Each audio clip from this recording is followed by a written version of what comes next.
Assembling and disassembling your KitchenAid bowl lift stand mixer is simple when you follow these easy steps.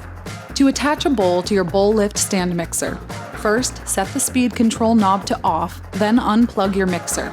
You'll need to lower the bowl lift lever into the down position before fitting your bowl's support arms onto the locating pins.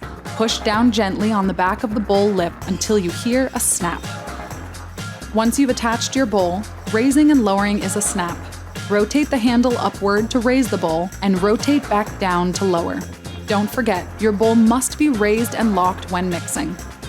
To detach the bowl, first turn off and unplug your mixer.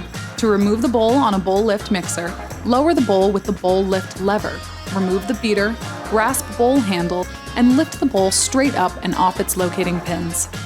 Attaching and detaching the flat beater, wire whip, or dough hook on a bowl lift stand mixer is also a simple process. First, be sure to turn off and unplug your mixer. Then, press the beater upwards all the way into the shaft and turn it to the right. This will secure it to the pin within the shaft. Power off, lift the beater, and turn it to the left in order to release and remove. This technique is the same whether you're using a flat beater, wire whip, or dough hook.